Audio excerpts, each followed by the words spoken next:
वन्द्यां श्रीगुरुरा श्रीयुता पदकारा श्रीगुरुना वैष्णवांश्च श्रीरूपसाग्रजाता सहगणो रघुनाथान्वितं सजीवं साद्वैतं सावधूतं परिजनसहितं श्रीकृष्ण चैतन्य देवं श्री राधा कृष्ण पादना सहगण ललिता श्री विशाखा सखींताश्च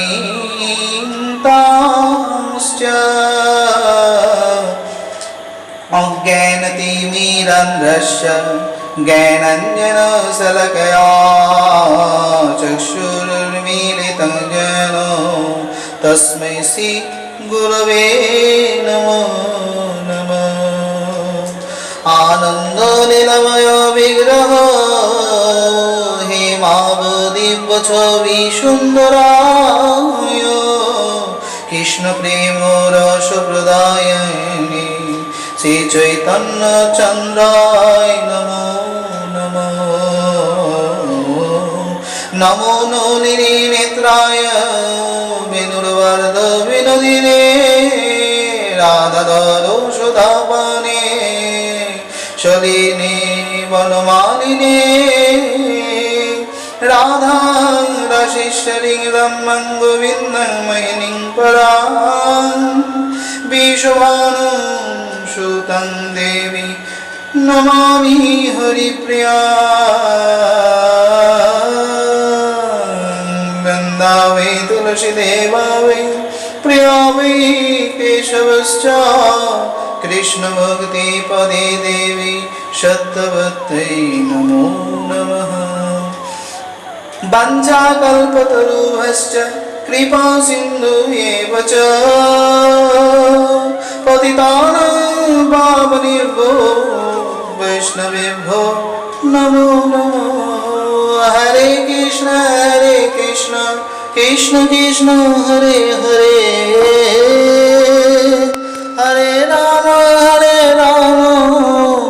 राम राम हरे हरे।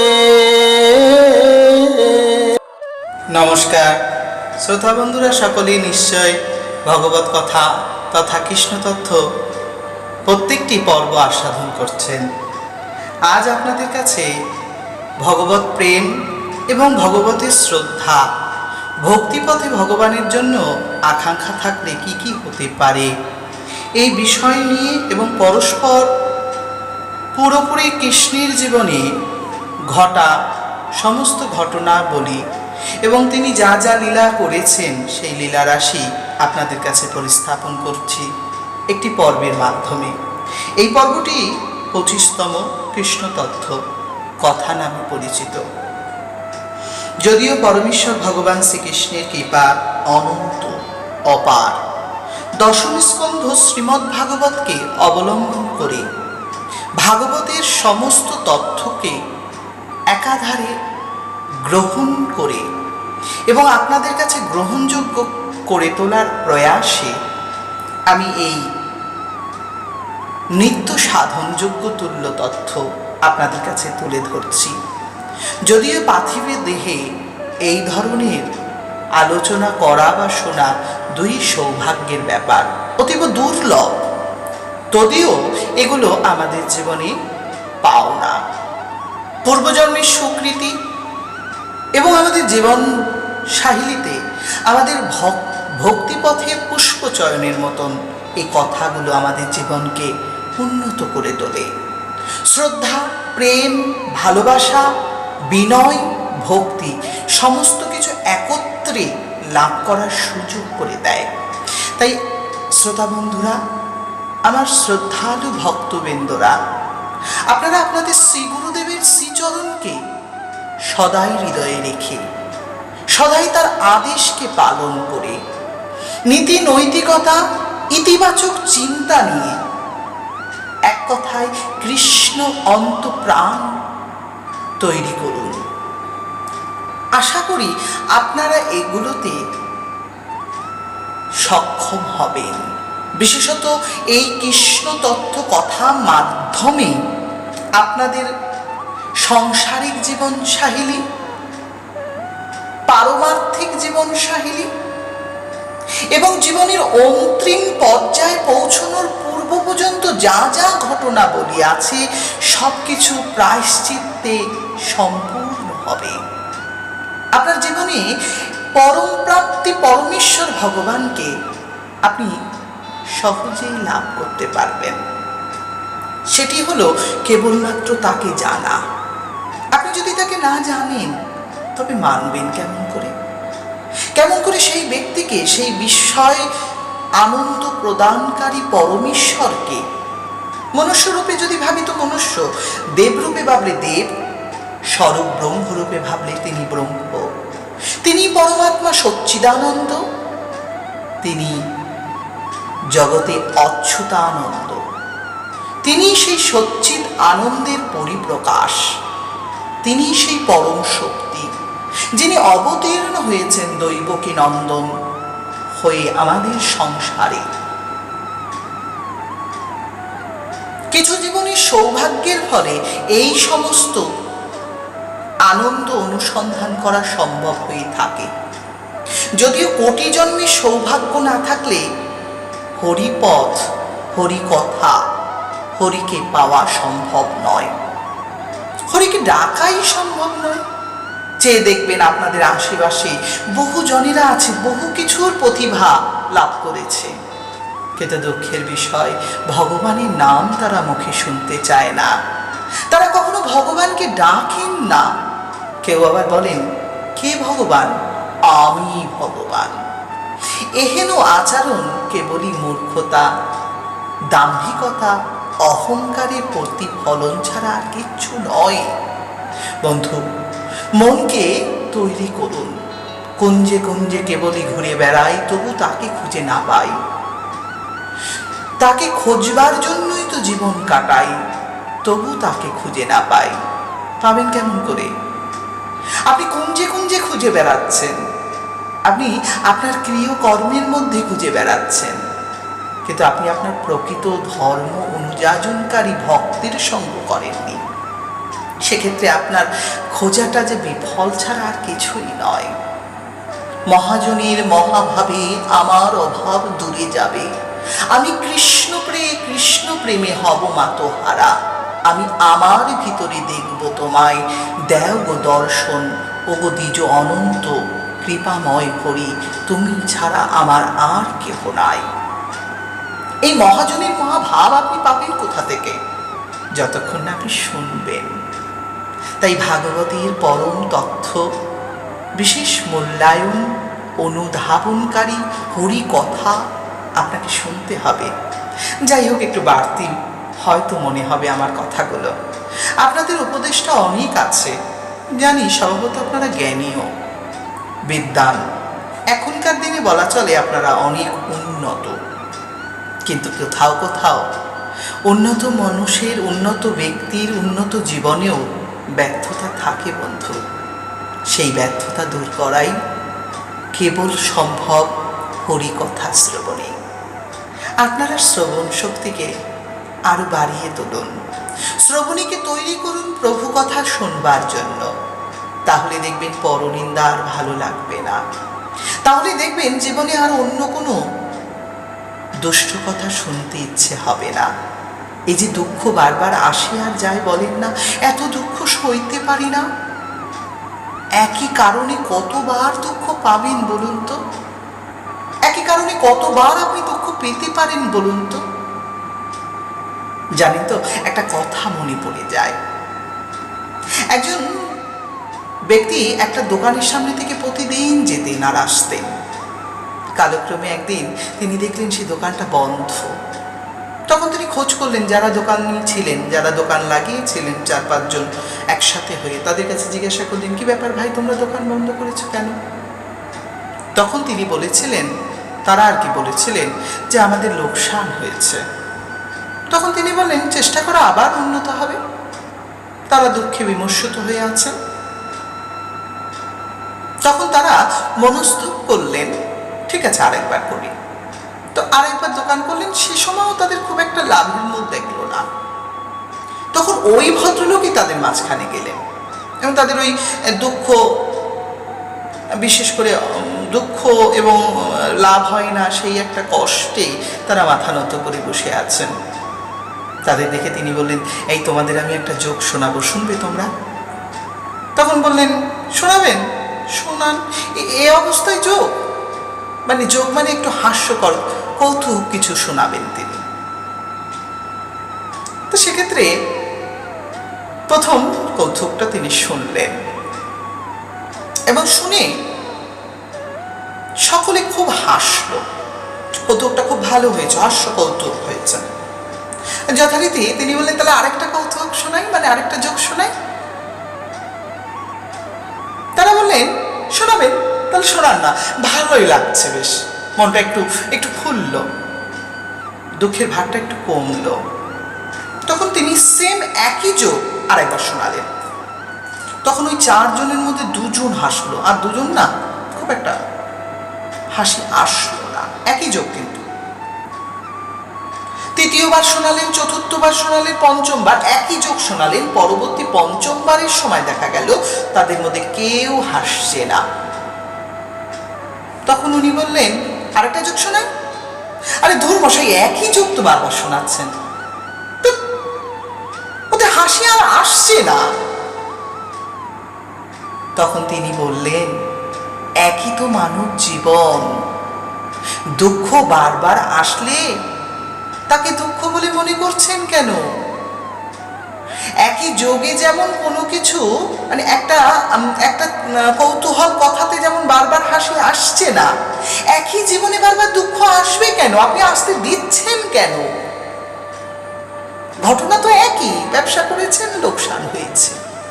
জীবন সাহিলী চালাতে গিয়ে আপনার জীবনে বাধা এসেছে, তাই বলে আপনি দুঃখে সারাটা জীবন নষ্ট করে দেবেন না বন্ধু, এমনটি করবেন না। আমি সকলের কাছে বিনীত নিবেদন রাখি, হরি কথা শুনুন, ভাগবত কথা শুনুন, কৃষ্ণ তথ্য শুনুন। কর্ষণ আকর্ষণ প্রেমাকর্ষণই পরিপূর্ণ তৈরি হয়ে যাবেন। আশা করি তখন আর ওই একই জীবনের বাধা গড়া গণ্ডিতে দুঃখ আপনাকে স্পর্শ করবে না। মৃত্যুর ভয় আপনি অতি সহজে জয় করে নিতে পারবেন বন্ধু। যত বিপদে আসুক আপনি সম্পদরূপে হরিকে আশ্রয় করে থাকতে পারবেন। আসলে আমাদের এই আশ্রয় করার যে ইচ্ছে শক্তি, এটাকে বাড়াতে হবে, যাকে ইতিবাচক বলা হয়। আপনারা সবসময় নেগেটিভ চিন্তা করেন, এটা আপনাদের জীবনে একটা অংশ মাত্র। এটাকে ত্যাগ করুন, পজিটিভ ভাবুন, ভালো ভাবুন। যা হয়েছে পূর্বকল্পিত, পরমেশ্বরের ইচ্ছাই হয়েছে, কারণ মনুষ্য চাইলে কোনো কিছু করতে পারে না। সবটাই মনুষ্যের পূর্ব নির্ধারিত কর্মের ফল। সেই ফলই কিন্তু তাকে বলাবল দেয়, দুর্বল করে। যে মাটিতে পড়ে গেছে তাকে হাত ধরে তুলুন, তার নিন্দা করবেন না। যিনি চলছেন তাকে আরো উন্নতভাবে বলুন, যেন তিনি আরো চলতে পারে। স্বভাবত আমাদের এই সমাজ, আমাদের এই নীতি, আমাদের এই আদর্শ কেবলমাত্র আমাদেরকে শিখিয়েছে যে পড়ে গেছে তাকে আরো দূরে ফেলে দাও, যে খারাপ হয়েছে তাকে আরো খারাপ করে দাও, মুখে এমন এমন কথা বলো যাতে সে আরো খারাপ হয়ে যায়। শ্রদ্ধালু ভক্ত বন্ধুগণ, এগুলো করবেন না। পারলে এটা করুন, পড়ে যাওয়া ব্যক্তিটাকে একটু সাহায্য, একটু সহযোগিতা, একটু কি করতে পারে না মানুষ? আপনি পারেন না একটু করতে? অবশ্যই পারেন। আপনার পাশে কেউ ক্ষুধার্ত, জীবনে অনেক কষ্ট সহ্য করছে, হয়তো এক মুঠো অন্ন নেই, তাকে একটু সাহায্য করা কি যায় না বন্ধু? যায়, যায়, কিন্তু তখনই যায় যখন আপনি ইতিবাচক হবেন। কিন্তু যদি আপনি নেতিবাচক হন, এই নেতিভাব আপনার মধ্যে যদি চলে আসে, আপনি সবকিছুতেই টলারেট করতে শুরু করেন। টলারেট বলতে এক কথায় বলতে পারি যে আপনি সবসময় আপনার থেকে নিচে যারা তাদের টলারেট করে চলেন, তাহলে বন্ধু কি করে আপনি আপনি কি করে মানব জীবনের গর্ভ উন্নত অনুভব করবেন?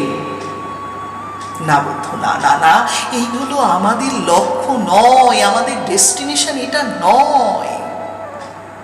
আমাদের পারফেক্ট ডেস্টিনেশন হচ্ছে সেই অনন্ত মৈত্রীপূর্ণ বন্ধুতুল্য হরির কাছে যাওয়া, যার কাছে ভালো মন্দ, পাপ পুণ্য, দেশ বিদ্বেষ, নিন্দা সমালোচনা কোনো কিছুর প্রাধান্য নেই, যার কাছে কেবল শূন্যতাই পূর্ণতা, যিনি পূর্ণ ব্রহ্ম, সেই গোবিন্দের কথা শুনুন। হয়তো কৃষ্ণতত্ত্ব পর্বতে আমি এভাবে কখনো আপনাদের উপদেশ দেওয়ার মতন সাহস দেখাইনি, এটাও উপদেশ নয়, অনুরোধ মাত্র, গ্রহণ করবেন আশা করি। যাই হোক, বাহিরের কথা আমি খুব একটা বলি না, কিন্তু আজকে একটু বলে ফেললাম, একটা জাগতিক উদাহরণ দিলাম আপনাদেরকে, অপরাধ মার্জনা করে নেবেন। আশা করি এবার আমরা ভগবানের কথার সেই পরম্পরাটাকে শ্রবণ করে যাই। অর্থাৎ একত্রিত কৃষ্ণ জীবনে একা তথ্য যা যা আছে, মানে ওই ধরুন দশম স্কন্ধের থেকে শুরু করে 90টি অধ্যায় সেখানে আছে, এবং পরবর্তী একাদশ স্কন্ধে কিছু কৃষ্ণের কথা আছে, যেখানে কৃষ্ণ লীলা সমাপ্ত করবার পূর্বে কিছু কিছু ভালো তথ্য তিনি দিয়েছেন। সেই সমস্ত তথ্য আমি একত্রিত করে আপনাদেরকে কৃষ্ণতত্ত্ব পর্বে সরলভাবে দিচ্ছি। আর একসাথেই চলছে আমার আর একটা চিন্তাধারা, সেটা আপনারা হয়তো কেউ কেউ শুনছেন, সেটা হলো শ্রীমদ্ ভাগবতে নয়, প্রত্যেকটি অধ্যায়কে তুলে তুলে বইয়ের ভাষাটা বলার জন্য। সেখানে বই যা বলেছে, গ্রন্থের যে ভাষা আছে সেগুলোই আমি তুলে দিয়েছি, যদিও সেটা আপনাদের মধুর না লাগলেও আমি মনে করি ওটা সত্য। সবসময় সত্য মিষ্টি হয় না, সত্য কখনো কখনো তিতেও হয়, ঝালও হয়। তাই আপনি সত্য যদি খেতে চান অবশ্যই ওর দিকেও একটু নজর রাখবেন। বিনয় বা বিনোদন দুটো এক নয়। বিনয় কিন্তু নিজেকে নত করে, আর বিনোদন অহংকার আনে। আমি একজন বিনোদনকারী ব্যক্তি, আমি বিনোদন করতে পারি, এই ভাবটা যতটা নিচু হয় তত ভালো, উঁচু হলে ভালো নয়।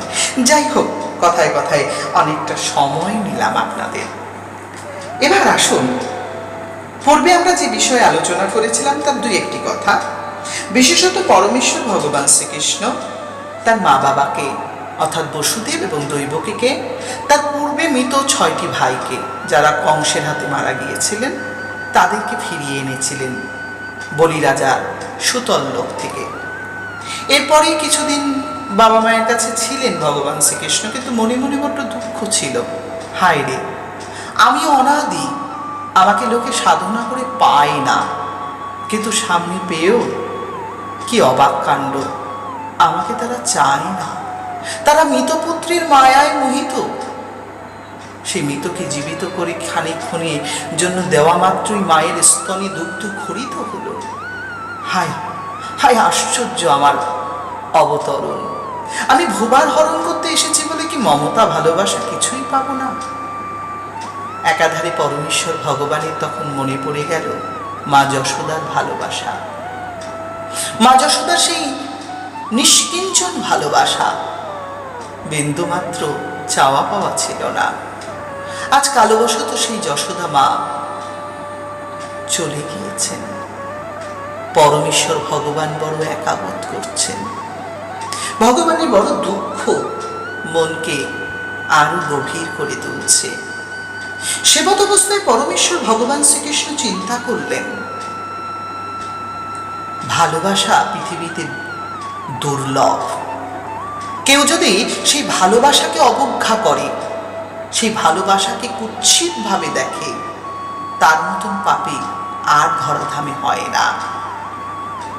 যদিও পরমেশ্বর ভগবান মা যশোদার ভালোবাসা থেকে বঞ্চিত হয়েছিলেন কালের জন্য, সংসারের রীতি নীতি নিয়মের জন্য, তাই বন্ধুরা তখন পরমেশ্বর ভগবান কিন্তু সে কথা ভাবছেন। ইতিমধ্যেই পরমেশ্বর ভগবান শ্রীকৃষ্ণ রাধারানী, ললিতা, বিশাখা, সখীবর্গ, ব্রজমণ্ডলী থেকে যে ভালোবাসা পেয়েছিলেন, তা থেকে আজ তিনি সেই ভালোবাসাকে হারিয়ে ফেলেছেন। কারণ সেই ভালোবাসার দিনেবেলা সেই তথ্য, শ্রীমতী আল্লাদিনী তথ্য এখন ধরাধামে আর নেই। তাই শ্রীকৃষ্ণ সে সময় খানিকটা সংসার লীলা করতে হবে, কিছু কাজ বাকি। জানবেন, একটা সময় বাঁচার জন্য বাঁচা, আর একটা সময় ভালোবাসার জন্য বাঁচা। এই ভালোবাসার জন্য বাঁচাটা দুর্লভ, বাঁচার জন্য বাঁচাটা সচরাচর সব জায়গায় দেখবেন। মরতে মরতে অনেকে বাঁচতে চায়, কিন্তু প্রকৃতপক্ষে ভালোবাসা ছাড়া বেঁচে থাকার মানেটা কি? ভালোবাসা মিন্স অন্যদিকে নেবেন না, দয়া করে বলবেন না সাংসারিক কোনো ভালোবাসা। আমি বলি জীবন শৈলীর ভালোবাসা। জীবনে চলার পথে অনেক রকমের ভালোবাসা আসে।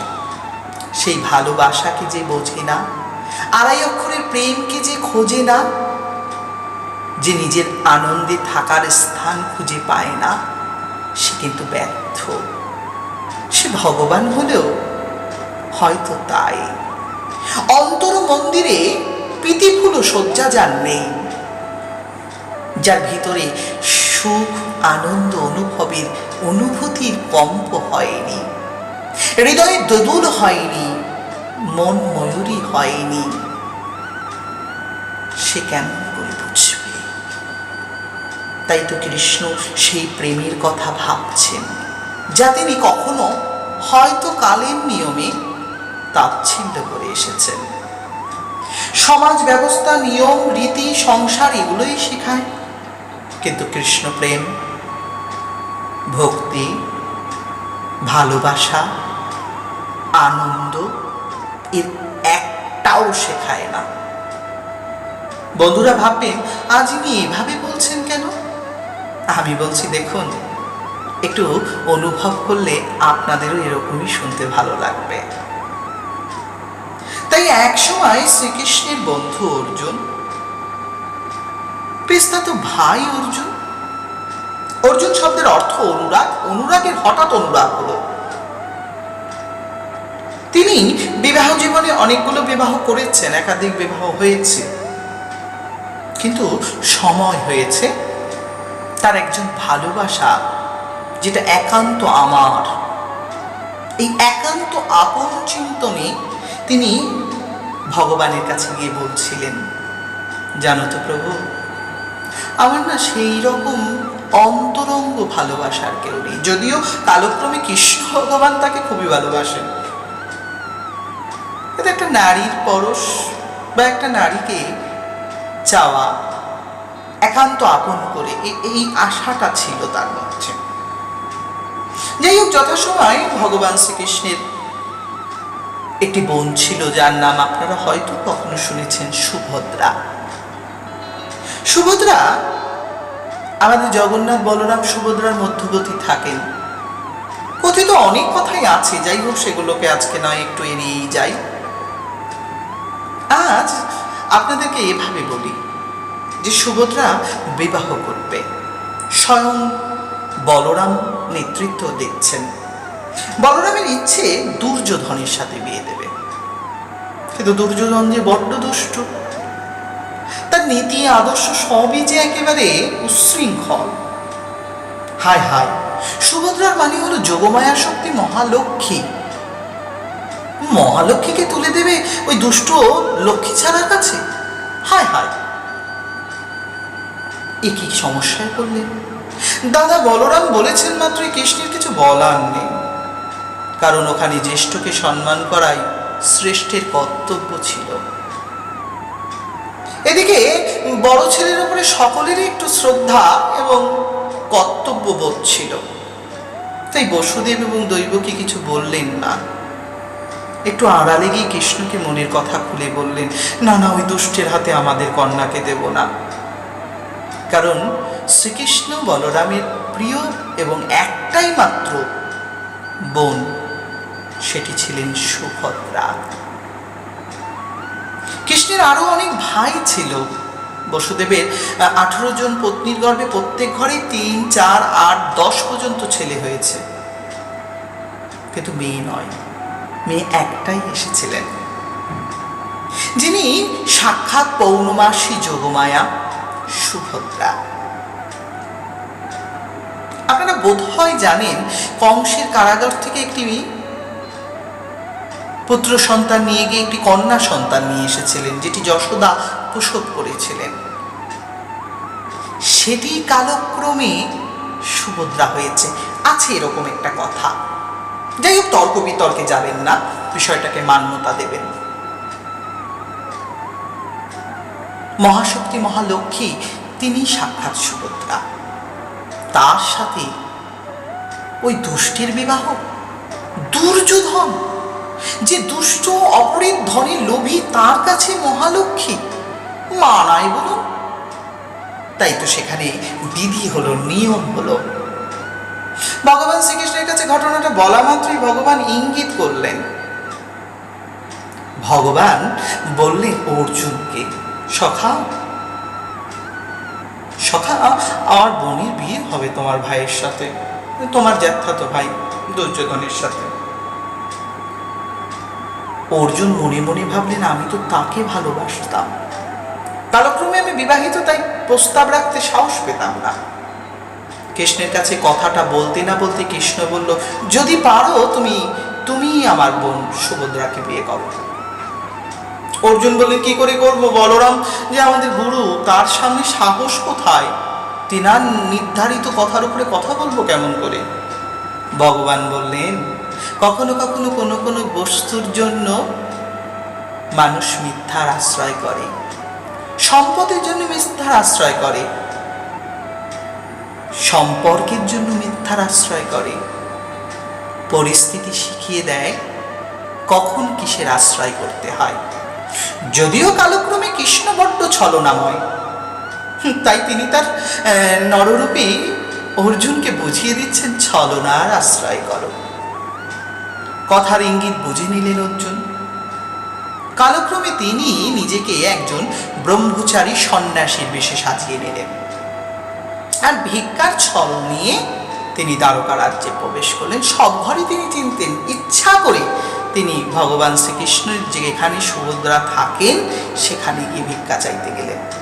সুভদ্রা ভিক্ষাপাত্রে ভিক্ষা নিয়ে আসলেন, তাকে দেখে উভয়ের মধ্যে আকর্ষণ হতে থাকলো।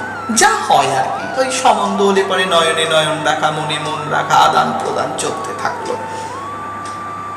এ ভাবলেন এ আমার স্বামী হলে ভালো হয়, ও ভাবলেন ও আমার স্ত্রী, মনে মনে বিয়েও হয়ে গেল, মনে মনে ব্যাপারটা। কিন্তু বলরাম দূর থেকে দেখলেন সাধু তো খুব উত্তম, তাই তিনি তাকে নিবেদন করলেন, আপনি আমার গৃহে এসে দু একদিন সেবা নিলে বড় খুশি হই। বলরামের স্ত্রী রেবতী ছিলেন। রেবতী দেবী খুব যত্ন সহকারে তার সেবা যত্নের আয়োজন হলো। মধ্যাহ্নে ভোজন হলো, সুস্বাদু ভোজন। ভোজনান্তে তাকে তার ছলনাটা বুঝতে পারছেন বলরাম, যদিও ইনি তো অন্তর্যামী, ইনিও কম নন, তাই বলরাম সব বুঝে টুঝে ইচ্ছে করে তাকে সেবায় আটকে রাখতে চেষ্টা করলেন। আর এক সময় বলরামের সেবাগৃহ থেকে বেরিয়ে যেই মুহূর্তে যাবে, সেই মুহূর্তে সুভদ্রা এসে ওনার রথে বসে বসলেন। রথে বসেই রথ চালনা করে নিয়ে চলে গেলেন সুভদ্রাকে হরণ করে। ব্রহ্মচারী বেশে, সন্ন্যাসী বেশে এই কাজটি তিনি করলেন। মাঝপথে সন্ন্যাস বেশ ত্যাগ করে রাজকীয় ভাবে তিনি পালাচ্ছেন, যেহেতু বলরামের সাথে তিনি পারবেন কিনা। তখন বলরাম খুব রেগে গেলেন এবং বিষ্ণু বংশধরেরা সকলেই উদ্ধত হলেন অর্জুনকে হত্যা করবে বা তাকে মারবে বলে। ভগবান শ্রীকৃষ্ণ সে সময় কি করলো জানেন? দুটো চরণ জড়িয়ে ধরলেন বলরামের, বললেন, দাদা, বিধির নিয়মকে লঙ্ঘন করতে যেও না, পূর্বকল্পিত কোনো কিছুকে বদলাবার চেষ্টা করো না দাদা, এটা বিধির নিয়ম। যদিও চরণের কাছে পড়ে থেকে অনন্ত অনাদি বলছেন, নিয়মের বিরুদ্ধে আচরণ করা যায় না, যার সাথে যা তা হবেই হবে। কথা অনুযায়ী পরমেশ্বর ভগবানের ভ্রাতারূপী, জ্যেষ্ঠ ভ্রাতারূপী বলরাম শান্ত হলেন। অর্জুনকে চিঠি পাঠালেন দ্বারকের মাধ্যমে, সেইখানে তাকে আমন্ত্রণ করা হলো এবং বিবাহ মেনে নেবে প্রতিশ্রুতি দিলেন। পরীক্ষিত মহারাজ সুখদেব গোস্বামীর কাছ থেকে এই বিষয়গুলো শুনছিলেন। তিনি বললেন, এইভাবে বিয়ে হয়েছিল আমাদের, আমার দাদু এইভাবে বিয়ে করেছিলেন। বাপরে বাপ, খুব খুশি হলেন। অভিমন্যু পুত্র পরীক্ষিত এই কথা শুনতে শুনতে শিক্ষা নিচ্ছিলেন। এটা কোনো এন্টারটেনমেন্টের সময় ছিল না, কারণ 7 দিনে মৃত্যু সেই মুহূর্তে আপনি শুনছেন। বুঝতে পারছেন সে সময়ও আনন্দ কি করে আনতে হয়। হাসলেন। তারপরে তিনি বললেন, প্রভু আর কি করেছিলেন যদি কিছু বলেন? সে সময় তোমার দাদু এবং তোমার ঠাকুরমা বিবাহ করলেন, সুভদ্রা ঠাকুমা, তার সাথে বিয়ে হলো। বিয়ের পর তাদের সৌজন্য সম্পর্ক হলো। তারা ওখানে থেকেই বলতে পারো ঘর জামাইয়ের মতন থেকেই কিছুদিন থাকার পর তারা চলে গেলেন হস্তিনাপুরে। হস্তিনাপুরে যাওয়া মাত্রই সেখানে ভীষ্মের সাথে সাক্ষাৎ হলো। ভীষ্ম আশীর্বাদ করলেন, ইন্দ্রপ্রস্থে নিয়ে চলে আসলেন। কুন্তির কাছেই থাকলেন সুভদ্রা, এবং সুভদ্রার গর্ভে তোমার পিতা অভিমন্যু আবির্ভূত হল। সুভদ্রার গর্ভেই চন্দ্র অংশ চন্দ্রদেব সাক্ষাৎ অভিমন্যু রূপে আবির্ভূত হলেন, আর তারই পুত্র তুমি। শুনলেন বিষয়টি, শুনে খুব আনন্দ অনুভূত হলেন। এরপর পরমেশ্বর ভগবান শ্রীকৃষ্ণ নিজেই অনেকজন সাধু সন্ত ঋষি মুনি মহাত্মাদেরকে আহ্বান করেছিলেন। তার রাজ্যে মাঝে মাঝে সাধু সন্তের সেবা হয়, ভান্ডারা হয়, উৎসব হয়, কারণ এটা নিয়ম। ভগবানও এটা করেছেন। আপনারা পূর্বে শুনেছেন ভগবান কি কি নিয়ম পালন করতেন, কি কি কার্য করতেন, সেগুলো সবই ভগবান পরস্পর পালন করেছেন। পরমেশ্বর ভগবান শ্রীকৃষ্ণের এইরূপ লীলা, এইরূপ কার্যাবলী অত্যন্ত আনন্দের ছিল। তাই পরমেশ্বর ভগবান এগুলোকে স্বয়ং সম্পূর্ণরূপে পালন করতেন। এগুলো যখন শেষ হলো, পরমেশ্বর ভগবান তখন মনে করলেন আমি একটু ভক্তদের মনোবাঞ্ছা পূর্ণ করব। তাই তিনি সর্বপ্রথম মিথিলা রাজ্যে গেলেন। আগেরবার মিথিলাতে গিয়েছিলেন, একবার একটা যুদ্ধ ঘটনা হয়েছিল, কিন্তু এখন সেখানে তিনি গেছেন তার 2 ভক্তের মনোবাঞ্ছা পূর্ণ করবেন। একজন হলো ব্রাহ্মণ, আর একজন হলো রাজা। এক রাজার নাম ছিল বহুলাস্য। স্বভাবত বহুলাস্য রাজা খুব উন্নত ছিল। তিনি যথেষ্ট নীতিবাচক ব্যক্তি ছিলেন। আর শ্রুতদেব যে ব্রাহ্মণ, তিনিও খুব উন্নত। যতটুকু প্রয়োজন তার একটু বেশি সঞ্চয় বা কোনো কিছুর আয়োজন করতেন না। নিজের জীবনে কেবল সংকল্প, কায় মনোবাক্যে প্রভুর স্মরণ করা। প্রভু ধরাধামে এসেছেন, তাই তিনি খুব করে শ্রদ্ধার সহিত প্রতিদিন অর্ঘ্য নিবেদন করে ডাকেন, যদি দয়াময় একটু কৃপা করেন, যদি তিনি আমাকে একবার দর্শন দেন। যদিও দ্বারকা থেকে মিথিলা, মানে নেপালের শেষ সীমান্ত মিথিলা, সেইখানে যাওয়া কিন্তু খুব কঠিন সময় লাগে। তদিও পরমেশ্বর ভগবান নিজে সেই অপূর্ব ঘোড়াদের মাধ্যমে শৈবা, বল্লহিক, সুগ্রীবাদী যে সমস্ত ঘোড়া ছিল, যাদেরকে নিয়ে তিনি দারুককে নিয়ে ওখানে গেলেন। তো যাওয়ার সময় তিনি রথে কিছু ঋষিমণিদেরকে সঙ্গে করে নিলেন। বিশেষত তিনি মনে মনে ভেবেছেন যে ঋষিমণিদেরকে সঙ্গে করে নিয়ে যাব, একা আমি যাব কেন, সাধুদের সঙ্গে করে নিয়ে ওদের সৌভাগ্য আরো উন্নত অর্থাৎ বর্ধিত করব। পরমেশ্বর ভগবান তাই বিভিন্ন ঋষিমণিদেরকে সেখানে নিয়ে গেছিলেন।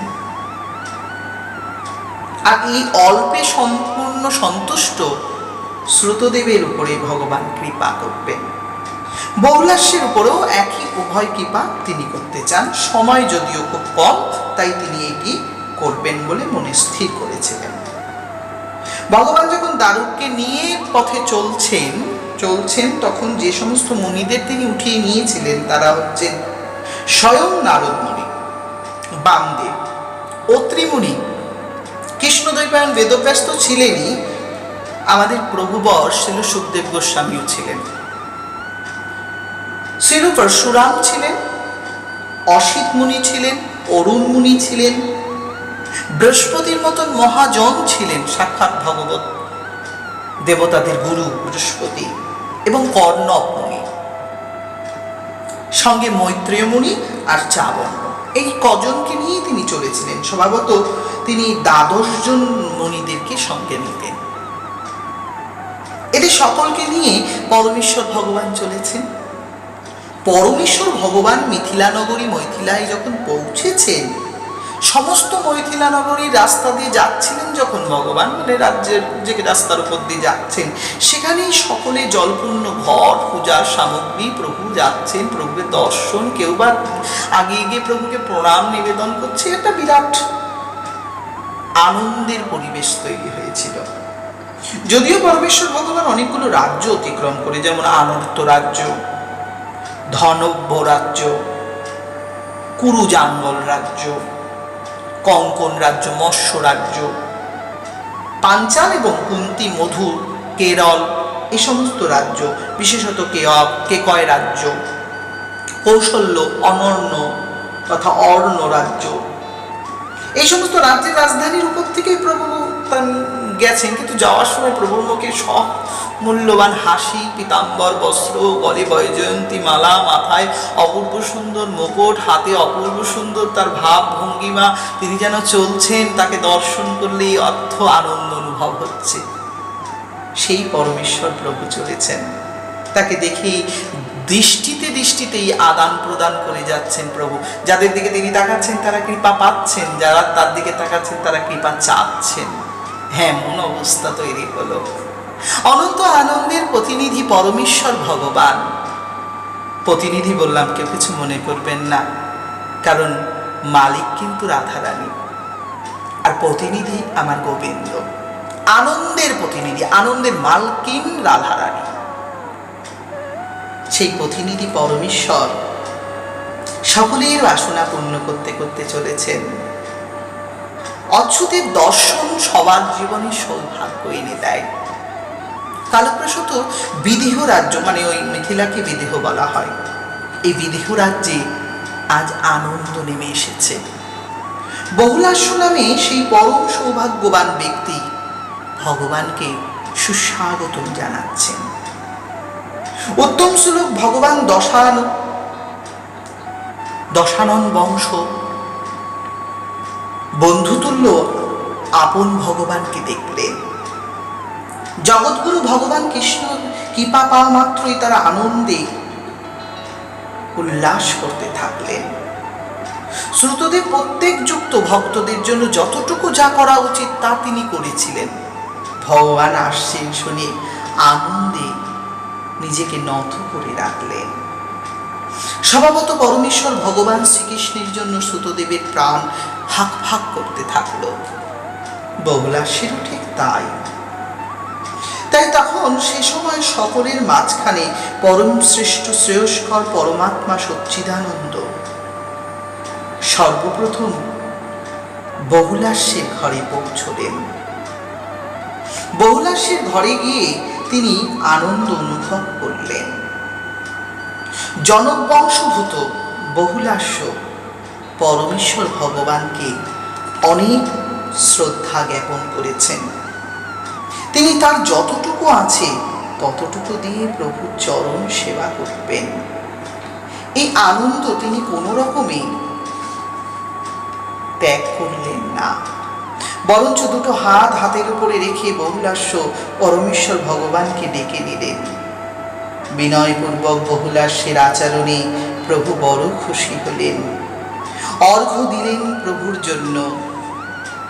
প্রভুর জন্য তিনি তার যথেষ্ট শ্রদ্ধা অর্পণ করলেন। অনেক রাস্তা অতিক্রম করে ভগবান এসেছেন। যাত্রায় ক্লান্ত পরমেশ্বর ভগবান এবং মুনিবর্গদের তিনি যথেষ্ট শ্রদ্ধা জানালেন। বিজ্ঞ রাজা যা করা উচিত তাই তিনি করলেন। আনন্দে উচ্ছ্বাস করতে থাকলেন, চোখের জলে প্রভুর চরণ ধুলেন। চরণামৃত করার পর সেই চরণধৌত জল সমস্ত রাজবাড়ি রাজকীয় প্রজাদের উপরে ছিটিয়ে দিলেন। পরম প্রভুর জন্য বিশেষ ব্যবস্থা আনলেন। অবশেষে ভগবানের জন্য সুগন্ধি চন্দন, ফুলমালা, সুন্দর বস্ত্র, অলঙ্কার, ধূপ, দীপ, অর্ঘ্য এবং গাভী বিষ নিবেদন করে প্রভুকে পূজা করলেন। পরিপূর্ণ তৃপ্তি সহকারে প্রভুকে সেবা করালেন। তারপর প্রভুর দুটি চরণ কোলে তুলে তার মর্দন করতে থাকলেন, সুগন্ধি তেল দিয়ে তা মালিশ করতে থাকলেন, আর সুমধুর কণ্ঠে বহুলাস্য প্রভুকে বললেন, ভগবান হি সর্বভূতাত্মা সাক্ষী সদিভিব অর্থনসৎপদাম্ভোজাং শরণাদ দর্শনং গত। পরমেশ্বর ভগবানকে সর্ব আত্মার মধ্যে সর্বশক্তিমান বলে মনে করলেন। তিনি ভগবানের পাদপদ্ম চিন্তন করে তার চরণকে কোলে ধারণ করে সে এক আনন্দে ভাবাবিত হলেন। একাধারে প্রভুকে বললেন, প্রভু, আমার কত জন্মের সৌভাগ্য আমি তোমায় পেয়েছি, যা ব্রহ্মা লক্ষ্মী দেবী পায় না সেই সৌভাগ্য আমি পেয়েছি। আমার আর কি চাই প্রভু? সদাই আমার উপরে তোমার দৃষ্টিটা রেখো প্রভু, আর কিচ্ছু চাই না। আমি সেই নিষ্কিঞ্চন ভাব, তোমার সেই পাদপদ্ম যেন কখনো পরিত্যাগ না করি, সেই আশীর্বাদ দিও প্রভু। জন্ম মৃত্যু আবর্তে যেন আমি কখনো তোমাকে ভুলে না যাই। এই ত্রিভুবনের সমস্ত পাপ দূরীভূত করার ক্ষমতাশীল তুমি, আমাকে তোমার চোখে রেখো প্রভু। নমস্তুভ্যং ভগবতে কৃষ্ণায় কুণ্ঠ বেধসে নারায়ণায় ঋষয়ে সন্তাং সুশান্তং তব ঈশোয়ে দীনানি কতিচিদং ভূমান গৃহণ্যানি বসোদিজয়ী সমেতে পদরাজসা পুনিধিদাং নিমে কুশকুলম। হে ভগবান, আপনি অনেক আনন্দের পরিমালী, কিন্তু এত অল্প সময় তোমার সঙ্গে আমার মন তৃপ্ত হয় না। তাই তুমি তোমার পদধূলি দিয়ে আমার গৃহকে পবিত্র করেছ, আমার মতন অধমকে তুমি কৃপা করেছ প্রভু। এই বহুলাস্য ধন্য, তাই কটা দিন আমার ঘরে, আমার রাজ্যে তুমি থাকো প্রভু, এটাই আমার বিনীত নিবেদন। এভাবে ভগবানকে আমন্ত্রণ করলেন রাজা। রাজা যথাচিত আমন্ত্রণ করলে পরমেশ্বর ভগবান তা ফেলতে পারলেন না। বহুলাস্যের আবেদন রেখেই ভগবান তার ঘরে রইলেন।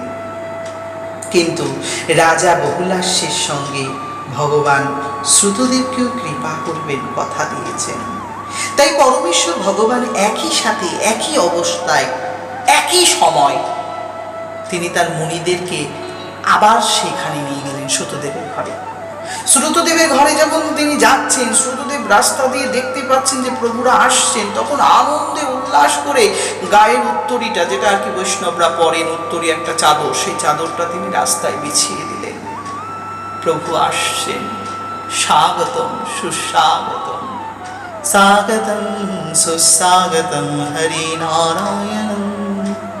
यागच्छो यागच्छो यायितिष्ठ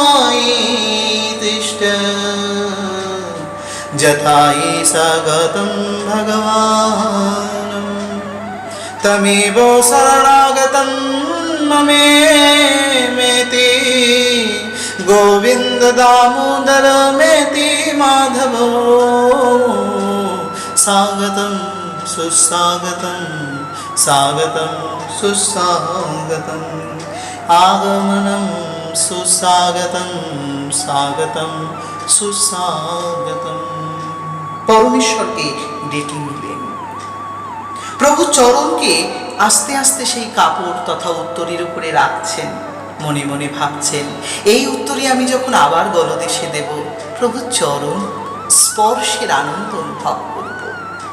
ভগবান বড় খুশি হলেন। রাজকীয় ভাব না থাকলেও আনন্দ, প্রেমানন্দিত ভাব দেখে, ভক্তির বিনয় দেখে ভক্তের জন্য প্রভু আত্মনীত হলেন।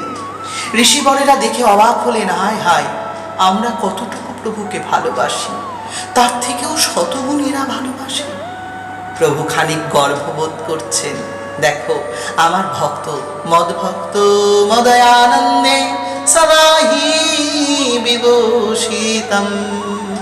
আমার ভক্ত আমার ভক্তিময় আনন্দে সদা বিভূষিত থাকে। দেখো দেখো দেখো। একটি মাদুর পেতে দিলেন, সকল প্রভুদেরকে বসালেন, মানে ঋষিবর্গদের দিয়ে বসালেন, আর অবশেষে গোবিন্দের চরণ ধৌত করলেন। এবার আর কোনো রাজকীয় সুগন্ধ জল নয়, নয়নের সুধাবহিত জল, কারণ উনি কোনো রকম সংসারে অন্য কোনো উপার্জন করেন না। জাগতিক বস্তুর মধ্যে যেগুলো পারমার্থিক সেগুলোকেই ব্যবহার করেন। স্বভাবত স্ত্রীকে সঙ্গে নিয়ে প্রভুর চরণ ধুতে আগিয়ে এলেন। শেষে পরমেশ্বর ভগবানের চরণ ধুলেন, সুগন্ধ জল দিয়ে পরমেশ্বর চরণে ঢালার পূর্বে নয়ন জল ঢাললেন অধিক সময়। বিশেষত অনায়াসাধ্য যেগুলো লাভ হয়, যেগুলোর পিছনে বেশি পরিশ্রম লাগে না, যেগুলোর জন্য মারামারি পিটাপিটি করতে হয় না, কেউ যাতে লোভ পোষণ করে না, সেই বস্তুগুলো নিয়ে আসলেন প্রভু সেবায়। সেই পবিত্র দ্রব্য অর্ঘ্য নিয়ে আসলেন প্রভুর জন্য, যারা হলো ফল, উশির মূল, বিশুদ্ধ অমৃততুল্য জল, সুগন্ধি মাটি আর কি, সুগন্ধি মৃত্তিকা, আতুলসী পাতা, কুশ, পদ্মফুল, এগুলো সবই অনায়াসে লাভ করা যায়। সেগুলো নিয়ে এসে প্রভুর চরণে দিতে থাকলেন। আর এভাবেই প্রভুকে শ্রদ্ধা, ভালোবাসা, পূজা অর্পণ করে নিজের জীবনের এই অবস্থা থেকে মুক্তির প্রার্থনা নিয়ে আসলেন। তিনি বললেন, আমার এই পারিবারিক জীবনের অন্ধকূপ থেকে আমাকে তুমি উদ্ধার করো প্রভু। আমার জীবন সার্থক হলো, সমর্থ পূর্ণ হলো, তুমি এসেছ। এই আনন্দ যে আমি ধরে রাখতে পারি না প্রভু। অতিথিগণদের প্রত্যেককে যথাযথ সম্মান করলেন। সুতদেব তার পত্নী, পুত্র সকলে মিলে তাদের সেবা করলেন। অবশেষে ভগবানের চরণ ইনিও কোলে ধারণ করলেন। আর প্রভুর চরণ এবার মর্দন করছেন, আর সুমধুর ভাষায় প্রভুকে বলছেন। সুতদেব নিজ মুখে বলছেন, নাদ্যন দর্শনং প্রাপ্তং পরং পুরুষ পরম পুরুষ যদি ইদং শক্তিভিশিষ্টা প্রবিষ্ট মহাত্মা সত্যয়া। হে প্রভু, হে পরমেশ্বর, তুমি পরম কৃপাময়। হে ভগবান, তোমার দর্শন পেয়ে আমি আনন্দিত। প্রকৃতপক্ষে তোমার দর্শন ব্রহ্মাণ্ডের প্রত্যেক জনের কাছে দুর্লভ, তবু তুমি আমায় কৃপা করে তোমার সঙ্গ দিয়েছ। সুতরাং হে ভগবান, আমার প্রণাম গ্রহণ করো। আমি যেন স্বপ্নের মতন তোমাকে দর্শন করছি, চিরন্তর যেন তোমায় দর্শন করতে পারি। মনে বড় আকাঙ্ক্ষা প্রভু, তোমাকে সদা হৃদয়ঙ্গম করে সেই শিক্ষা গ্রহণ করে যেন জগতের মধ্যে সর্বত্র তোমাকে অনুসরণ করতে পারি। শেষত্ব অবস্থায় তিনি বলছেন, নমস্তে হস্ততে ধাত্মবিদাং পরমাত্মনে অনাত্মনে সাত্ম বিভক্ত মৃত্যবে শরণ সকারাকারণ্যলিঙ্গময়ূষে সমায়ায়া সংবৃত্তং রুদ্ধ দৃষ্টয়তে। হে প্রভু, তুমি সদা তোমার অহৈতুকী কৃপা চিন্ময় রূপ দর্শন দিয়ে আমাকে তোমার চরণে প্রকাশিত করো। এছাড়া আর কিছু আমি চাই না। পরমেশ্বর ভগবানকে শ্রুতদেব শ্রদ্ধা অর্পণ করলেন। ভগবান তখন বললেন, শোনো হে সত্যদেব, তোমার জানা উচিত এই সকল মহামুনিদের মধ্যে কেবলমাত্র আমাকে তুমি পুজো করেছ। এই যে সাধু সন্তদের মাঝখানে আমরা কখনো কখনো ভগবানকে পুজো করি, কিন্তু সাধু সন্তকে পুজো করি না, সাধু সন্তের সম্মান করি না। ভগবান এই জায়গাটাকে ধরে বললেন, এটা তুমি ঠিক করনি। প্রকৃতপক্ষে এদের সেবা থেকেও আমাকে লাভ করতে পারো, কিন্তু আমার সেবায় এদের পাওয়া যাবে না। একাধারে আমার সেবায় আমাকেও তুমি পাবে না। আমার বিগ্রহ পূজা করো, আমার মন্দিরে যাও, তীর্থে স্নান করো, যত যাই করো, সেগুলো পুণ্য এনে দেবে না। স্বভাবত গঙ্গার পাড়ে যারা থাকে, গঙ্গার মহিমা তারা বোঝে না। তোমরা এই মুনি ঋষিদের চরণ ধুয়ে আমার চরণ সেবা করো না, বরঞ্চ এদের সেবা করে আমাকে খুব সহজে পাবে। আমাকে পেলে কেবলমাত্র আনন্দ হবে, আর এদেরকে পেলে তোমার প্রেমানন্দ হবে। তোমার জ্ঞান বৈরাগ্য বাড়বে, তোমার অজ্ঞানতা দূরে যাবে। এদের সঙ্গের প্রভাবে, সাধুগুরু বৈষ্ণবের সঙ্গের প্রভাবে, ঋষিমুনিদের সঙ্গের প্রভাবে খুব সহজে তুমি আমাকেই পাবে। ইদং হৃদয়াং মম ভক্তয়া মধ্যয়া শয়নাভিধি মমেব।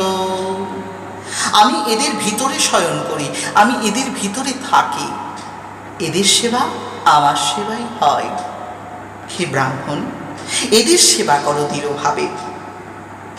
চরাচর জগতে আমি এদের মধ্যে বিচারণ করি।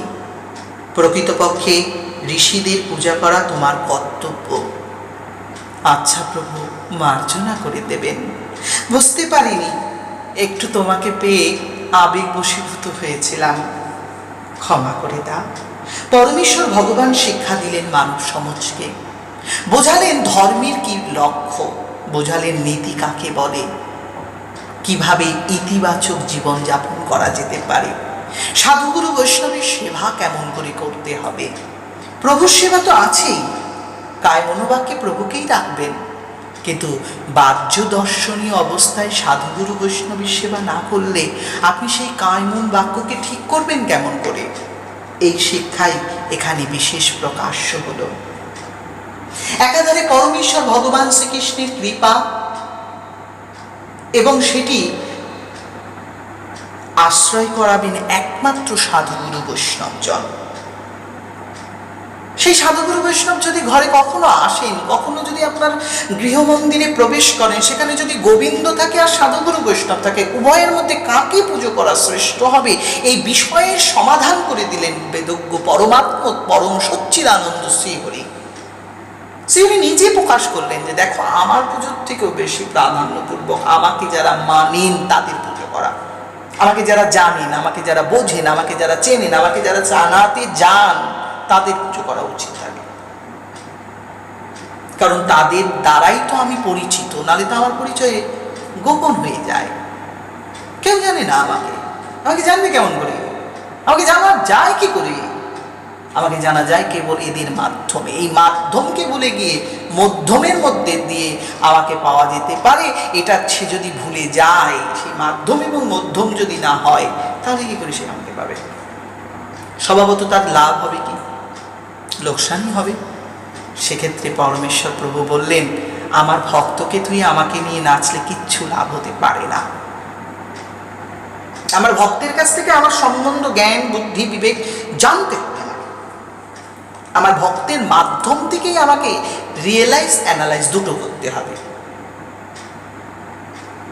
তবেই তো ইউটিলাইজ করতে পারবে। ইউটিলাইজ করার পদ্ধতি তখনই আসবে, that realization of God and Lord. তো রিয়েলাইজেশন আসবে কি করে? রিয়েল অনুভূতিটা জাগাবে কে? রিয়েল অনুভূতি বাস্তব সত্যটাকে বলবে। আপনি নিজে নিজে একটা বই পড়ে শুনিয়ে নিতে পারেন, আপনি নিজে নিজেই নিজের মতন করে বলতে পারেন, এত সোজা, ব্যাপারটা এতই ভালো। আপনি একটা গীতা পড়লেন, নিজেই নিজে ভাব তৈরি করে নিতে পারলেন, বাপ বাবা। সাধুগুরু বৈষ্ণবের কোনো প্রয়োজন নেই, শিক্ষকের কোনো প্রয়োজন নেই, গুরুর কোনো প্রয়োজন নেই, শুধু আপনি নিজে নিজের মতো পণ্ডিত হতে পারেন। এটা মন গড়া ভাবনা, হবে না। আপনাকে মহাজনের মহাভাবে অভাব দূর করতেই হবে। মহাজনের মহাভাবে অভাব আমার দূরে যাবে, অভাব আমার দূরে যাবে। কুঞ্জে কুঞ্জে খুঁজিয়া বেড়াই, তবু যে তারে নাহি পাই। কেমনি পাহিব বলো না ওরে ভাই। এথায় ওথায় বহুতাই ঘুরিয়া বেড়াই, তবু যে তারে নাহি দেখিতে পাই। লোচন বলে দেখিবে যদি, তবে চলো মহাজনের মহাভাবে, মহাজনের মহাভাবে তোমার অভাব দূরে যাবে। মহাজনের কাছ থেকে ভাব নিতে হবে।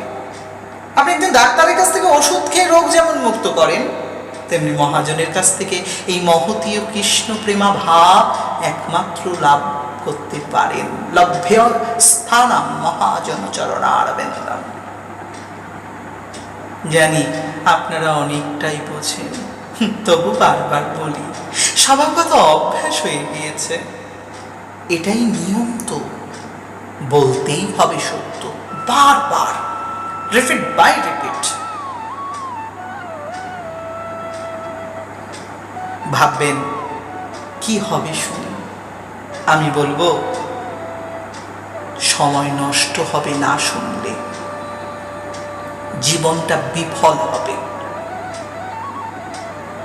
মূল উদ্দেশ্য থেকে আপনি হারিয়ে যাবেন। আপনার প্রকৃত উদ্দেশ্য সেই শ্রীহরির চরণ থেকে আপনি বঞ্চিত হবেন। বলছেন না কি হবে? আমি বলছি এগুলো হবে। আপনার বারবার জন্ম, বারবার মৃত্যু, জননী জঠরে এসে বিভিন্ন কষ্টে কৃমি কীটা কুকুর বিষ্ঠা হয়ে জন্মাতে হবে। নরকে নতুন নতুন রিয়েলাইজেশন হবে আপনার আপনার আপনার হ্যাঁ হ্যাঁ আপনার হবে। নরকের অভিজ্ঞতা পাবেন। জানেন তো, পৃথিবীতে কেউ কিন্তু কখনো হারে না। এক নয় সে শেখে, আর এক নয় সে জেতে। আপনি জিতবেন না শিখবেন, আপনি হারবেন বলে মনে করছেন সেটা ভুল। আপনি নরক থেকেও শিখবেন, রিয়েলাইজ হবে ভাই নরকে এই যন্ত্রণা পেতে হয়। পরের বার আপনার অনুতাপ আসবে, তারপরের বার আপনি গুণমলতা হয়ে জন্মাবেন, তারপরের বার কুকুর বিড়াল ছাগল হতে হতে হতে হতে হতে হতে যদি কোনো কালে কস্মিন মনের মধ্যে কৃষ্ণ এসে যায়, তাহলেই আপনার উন্নতি হবে। তখনই আপনার মনে হবে যে আমি এই কৃষ্ণকে জানবো। জানার জন্য আপনি হয়তো পরীক্ষিতের মতন সুযোগ লাভ করতে চেষ্টা করবেন। পরীক্ষিত কিন্তু অন্য অন্য অনেক মাধ্যম ব্যবহার করতে পারতেন। ব্যাসদেব তার বাড়িতে প্রতিদিন পুজো করতে আসতো, এরকম একটা ব্যাপার। সেই পরীক্ষিত তার কাছে যায়নি। তাদের কাছ থেকে কোনো ম্যাজিক চাইনি। তিনি ভ্যানিশ হয়ে যেতে পারতেন, তিনি হারিয়ে যেতে পারতেন, তিনি সংসার এমনি ছেড়ে দিতে পারতেন, কিন্তু তিনি মৃত্যুর ভয়কে ভয় পায়নি। তিনি প্রকৃতপক্ষে সত্যকে জানতে চেয়েছিলেন, কারণ সত্য বিনে মরে গেলে আবার মিথ্যেতেই জন্ম হবে। That repeat to life loss, আবার জীবনটা নষ্ট হবে, আবার দুর্লভ জন্ম থেকে, মনুষ্য জন্ম থেকে বঞ্চিত হতে হবে। এই অপূর্ব হিউম্যান বডি আর পাবে না। আর সেই মানবিক দৃষ্টিকোণ লাভ হবে না, কারণ হারালে মানব জন্ম পাওয়া নাই যায়। দুর্লভ জন্মের গুরুত্ব বোঝো মহামান, মহামন বোঝো বোঝো বোঝো, সময় চলে যাচ্ছে। আপনারা ভাবছেন আজ এমন ভাবে বলছেন প্রভু, আসলে বলাটা দরকার তো। সবসময় খালি বিনয় করলে হবে না, অভিনয় সবসময় চলে না, বিনয়ও চলে না, বুঝলেন? কখনো কখনো একটু কড়া শাসনও দরকার, একটু সত্যের মতন করে বলা দরকার। ঘরে আগুন লেগেছে গো, আগুন লেগেছে, এভাবে নয়। ঘরে আগুন লেগেছে, শিগগিরই চল, বাঁচাতে হবে। বস্তুটা এরকম হওয়া উচিত, বাস্তবিক প্রেক্ষাপটের সাথে চলতে হবে। পরমেশ্বর ভগবানের সত্যতা প্রকাশ হল, এরই সাথে সাথে ভগবানের মাহাত্ম্য, ভগবানের গুণ, ভগবানের কথা, ভগবানের সেই নীতি নিয়ম আদর্শকে বোঝা জনসাধারণের সবার জানা উচিত। ভগবান কোনো মানবিক লীলাদি করার জন্য আসেননি। তিনি মানবিক চিন্তাধারাকে বুঝে মানবিক চিন্তাধারার মধ্যে মূল্যায়ন আনার জন্য এসেছেন।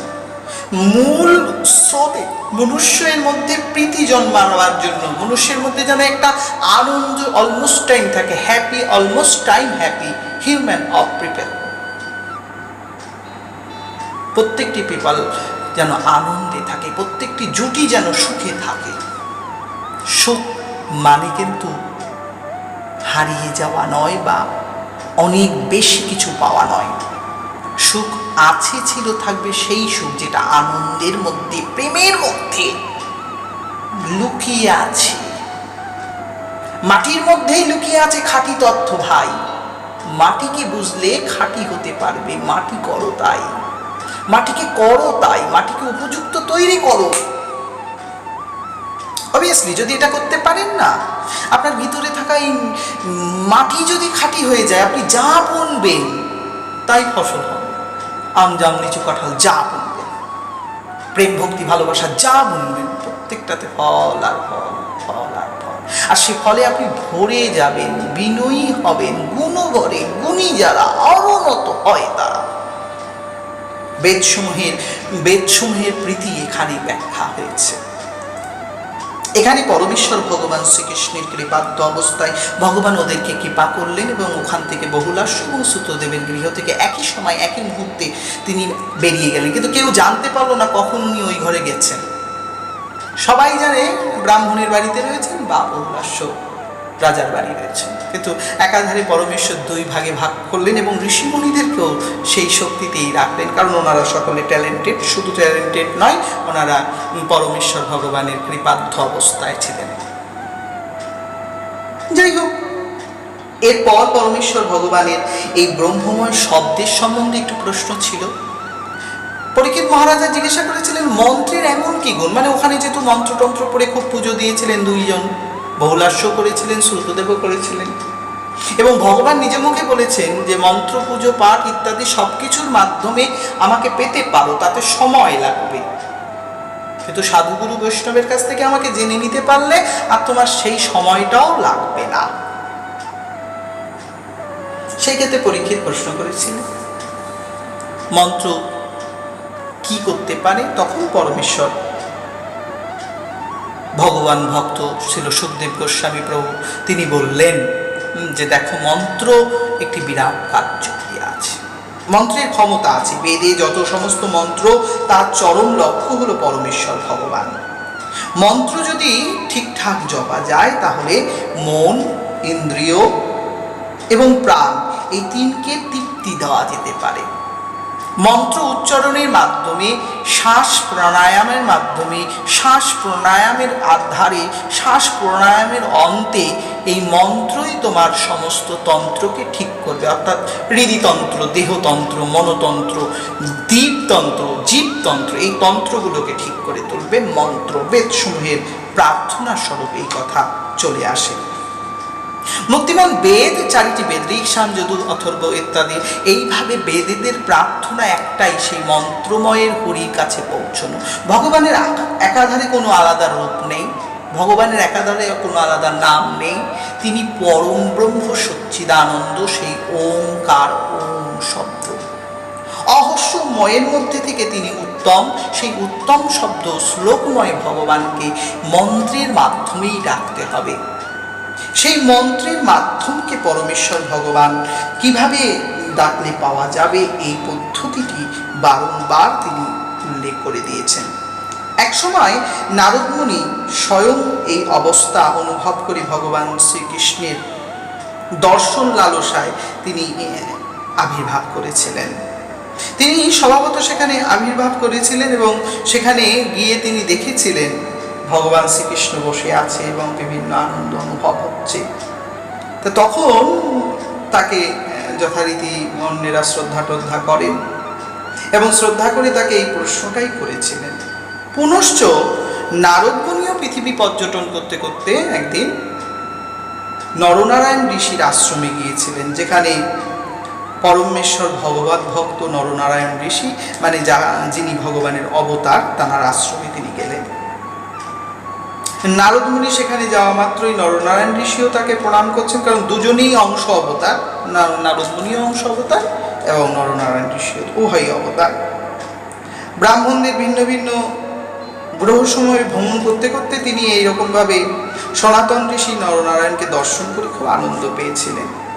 স্বভাবত নরনারায়ণ ঋষি তার প্রথম দিন তাকে দর্শন করেছেন, তাই খুব খুশি হয়েছেন।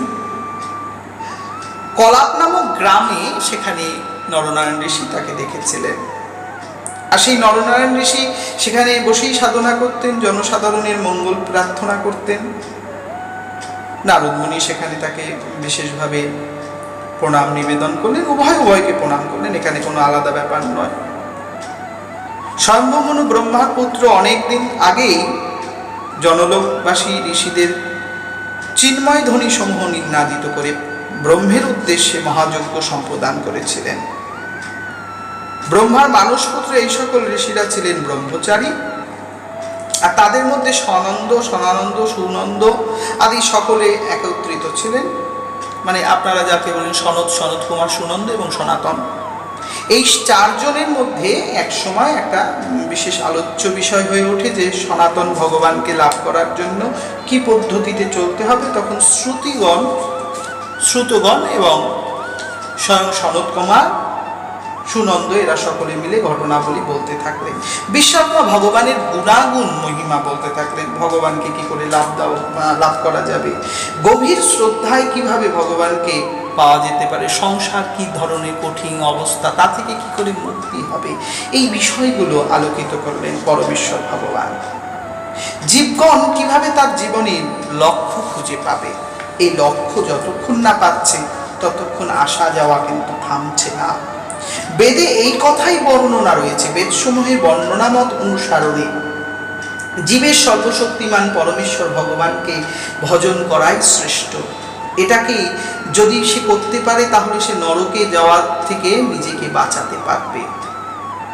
বৈদিক রীতিনীতি পালন করে, বেদের নিয়মকে পালন করে, কর্মসমূহকে অর্পণ সয় ভগবানের চরণে শ্রীপাদ পদ্মের উপাসনা করে থাকলেই একমাত্র জীবনে সেই লক্ষ্য ফিরে পাবে। এটিই ছিল সুনন্দের কথা। সুনন্দ এই ধরনের কিছু মূল্যবান বেদের অমৃততুল্য কথা সেখানে ব্যাখ্যা করেছিলেন।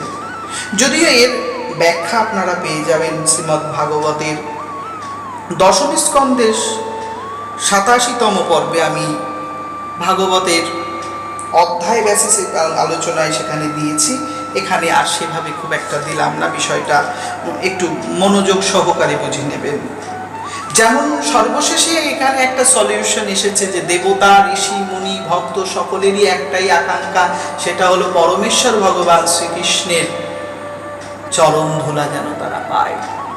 ব্রজের রমণীরা যে চরণ ধুলা চায়, পুলময় আদি স্ত্রী মুনি ঋষিরা যে চরণ ধুলা চায়, ব্রাহ্মণ পত্নীরা যে চরণ ধুলা চায়, সেই চরণ ধুলাই এনারা প্রার্থনা করেছেন। এর বাদে আর কিচ্ছু প্রার্থনা ছিল না, জানবেন শ্রোতা বন্ধুরা। স্বভাবত পরমেশ্বর ভগবানের কাছ থেকে এই চাওয়াই তাদের একমাত্র লক্ষ্য ছিল। যাই হোক, ভগবত কথা আপনাদের সাথে আলোচনা করলাম। কৃষ্ণতত্ত্ব পর্ব 25-এ আপনারা নিশ্চিত কিছুটা অনুভূত হলেন।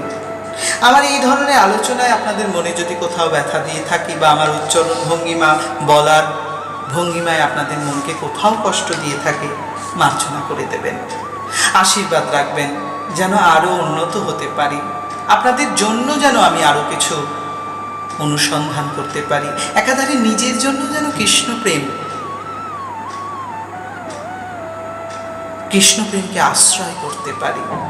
অপরাধ মার্জনা করবেন, ভালোবাসা রাখবেন, দেখেন দোষ দেখবেন না, পাল্লে গুণ দেখবেন, ইতিবাচক হবেন, নেতিবাচক নয়। নেতিবাচকও হতে পারেন, নীতি যদি থাকে তবেই তো ইতিতে আনন্দ আছে। চিঠির শেষে ইতি লেখা হয়। আজ আমার হরিকথা তো ইতি দিলাম, আবার আগামী দিন আলোচনা অবশ্যই রাখবো। পর্ব 25-এ সবাই ভালো থাকবেন। 25 কৃষ্ণ তথ্য আপনাদের জীবনের সমস্ত সমস্যা, অর্থাৎ শ্রীকৃষ্ণ 125 বছর জীবনে লীলা করে গেছেন, সেই 25-এর 25 এখানে বিশ্রাম দিলাম। আগামী 26 নিয়ে আপনাদের কাছে আসব। নমস্কার। वंशाकल्पतरुश्च कृपा सिन्धुएव च पतितानां पावनेभ्यो वैष्णवेभ्यो नमो नमः। या जातो वैष्णवाचो सभाकारे नमस्कार। एते अपराध जेन ना হয় আমার, হইয়াছেন হবেন যত গৌর ভক্তবৃন্দ। একবার রাধা কৃষ্ণ প্রেমানন্দে বল রাধে গোবিন্দ। হরি बोल राधे राधे।